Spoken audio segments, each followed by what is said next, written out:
ಮಂಡ್ಯ ಗ್ರಾಮಾಂತರ ಪೊಲೀಸ್ ಠಾಣಾ ವ್ಯಾಪ್ತಿಯ ತೂಬಿನಕೆರೆ ಹತ್ತಿರ ಒಂದು ರಾಬರಿ ಆಗಿದೆ ಅಂತೇಳಿ ಒಬ್ಬರು ಅಬ್ದುಲ್ ಜಲೀಲ್ ಅಂತೇಳಿ ಒಂದು ದೂರನ್ನು ದಾಖಲಿಸ್ತಾರೆ. ಅವರು ಕೆಂಗೇರಿಯಿಂದ ವಿರಾಜಪೇಟೆಗೆ ಹೋಗಲಿಕ್ಕೆ ಒಂದು ಬಸ್ಸಿಗಾಗಿ ವೇಟ್ ಮಾಡ್ತಾ ಇದ್ದಾರೆ. ವೇಟ್ ಮಾಡ್ತಾ ಇರುವಾಗ ಅಲ್ಲಿ ಒಂದು ಮಾರುತಿ ಎಕ್ಸ್ಪ್ರೆಸ್ ಅಂತೇಳಿ ಒಂದು ಯೆಲ್ಲೋ ಬೋರ್ಡ್ ಕಾರ್ ಬರ್ತದೆ. ಕಾರ್ ಬಂದು ನೀವು ಎಲ್ಲಿ ಹೋಗ್ತಾ ಇದ್ದೀರಿ ಅಂತ ಕೇಳ್ತಾರೆ. ಆವಾಗ ಇಲ್ಲ ನಾನು ವಿರಾಜಪೇಟೆಗೆ ಹೋಗು ಬಸ್ಸಿಗೆ ಕಾಯ್ತಾ ಇದ್ದೀನಿ ಅಂತ ಹೇಳ್ತಾರೆ. ಆವಾಗ ಇಲ್ಲ ನಾವು ಅಲ್ಲಿಗೆ ಹೋಗ್ತಾ ಇದ್ದೀವಿ, ಬರೋದಾದ್ರೆ ಬನ್ನಿ ಅಂತೇಳಿ ಹೇಳ್ತಾರೆ.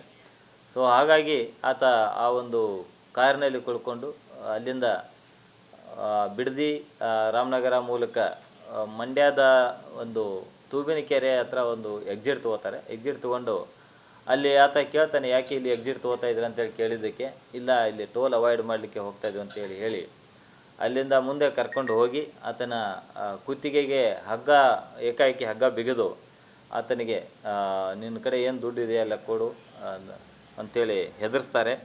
ಆ ಒಂದು ಸಂದರ್ಭದಲ್ಲಿ ಅವನ ಬಳಿ ಇದ್ದ 4,000 ರೂಪಾಯಿ ದುಡ್ಡು, ಒಂದು ಮೊಬೈಲನ್ನು ಅವರು ಕಿತ್ಕೋತಾರೆ.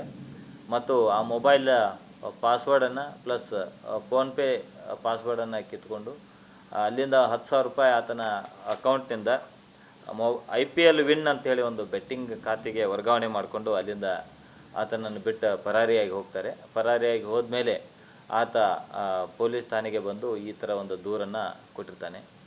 ಸೊ ಈ ದೂರನ್ನು ಆಧರಿಸಿ ಮಂಡ್ಯ DSP ಲಕ್ಷ್ಮೀನಾರಾಯಣ ಪ್ರಸಾದ್ ಅವರ ಒಂದು ಮಾರ್ಗದರ್ಶನದಲ್ಲಿ ತಂಡಗಳು 2-3 ತಂಡಗಳು ಕೆಲಸ ಮಾಡ್ತವೆ. ಮುಖ್ಯವಾಗಿ ಮಂಡ್ಯ ಗ್ರಾಮಾಂತರ ಠಾಣೆಯ ಇನ್ಸ್ಪೆಕ್ಟರ್ ಆಗಿದ್ದ ಶಿವಪ್ರಸಾದ್ ಮತ್ತು ಈಗಿನ ಇನ್ಸ್ಪೆಕ್ಟರ್ ಪ್ರಕಾಶ್ ಮತ್ತು ಮಂಡ್ಯ ಈಸ್ಟ್ ಪೊಲೀಸ್ ಠಾಣೆಯ ಶೇಷಾದ್ರಿ ಮತ್ತು ಅವರ ತಂಡ ಈ ಒಂದು ಪ್ರಕರಣದ ಆರೋಪಿತರ ಬಗ್ಗೆ ಸಾಕಷ್ಟು ಮಾಹಿತಿಗಳನ್ನು ಕಲೆ ಹಾಕಿ ಕುಶಾಲ್ ಮತ್ತು ಕಿರಣ್ ಎನ್ನುವರು ಬೆಂಗಳೂರಿನ BMS ಇಂಜಿನಿಯರಿಂಗ್ ಕಾಲೇಜಿನಲ್ಲಿ 7ನೇ ಸೆಮಿಸ್ಟರ್ನಲ್ಲಿ ಓದ್ತಾ ಇರ್ತಾರೆ. ಇನ್ನೊಬ್ಬ ಆರೋಪಿ ಗೋಕುಲ್ ಅವನ ಬ್ರದರ್ ಸಹಿತ ಅದೇ ಒಂದು ಕಾಲೇಜಿನಲ್ಲಿ ಓದ್ತಾ ಇರ್ತಾರೆ. ಇದ್ರ ಜೊತೆಗೆ ಇದೇ ಒಂದು ಪ್ರಕರಣದ ತನಿಖೆ ಮಾಡ್ತಾ ಇರುವಾಗ ಇದೇ ಆರೋಪಿತರು ದಿನಾಂಕ 19/10/2025 ಶ್ರೀರಂಗಪಟ್ಟಣ ಠಾಣಾ ವ್ಯಾಪ್ತಿಯ ಒಂದು ಕರಿಘಟ್ಟ ಬಳಿಯಲ್ಲಿ ಸಹಿತ ಒಬ್ಬ ಯತೀಂದ್ರ ಅಂತೇಳಿ ಆತನನ್ನು ಕುಳಿಸ್ಕೊಂಡು ಬಂದು ಅದೇ ರೀತಿ ಅವನ ಕಡೆಯಿಂದ ಒಂದು ಐಫೋನ್ ಮತ್ತು 10,000 ರೂಪಾಯಿ ದುಡ್ಡನ್ನು ಅವರು ಒಂದು IPL ವಿನ್ ಅಂತೇಳಿ ಬೆಟ್ಟಿಂಗ್ ಖಾತೆಗೆ ವರ್ಗಾವಣೆ ಮಾಡಿಸಿರೋದು ಸಹಿತ ಕಂಡು ಬಂದಿದ್ದರ ಹಿನ್ನೆಲೆಯಲ್ಲಿ ಆ ಒಂದು ಠಾಣೆಯಲ್ಲಿ ಸಹಿತ ಮತ್ತೊಂದು ಪ್ರಕರಣವನ್ನು ದಾಖಲು ಮಾಡಿಕೊಂಡು ಒಟ್ಟು 2 ಪ್ರಕರಣಗಳಲ್ಲಿ ಆರೋಪಿತರನ್ನು ನಾವು ಈಗಾಗಲೇ ಬಂಧಿಸಿ ಹೆಚ್ಚಿನ ಒಂದು ತನಿಖೆ ಮುಂದುವರೆದಿದೆ.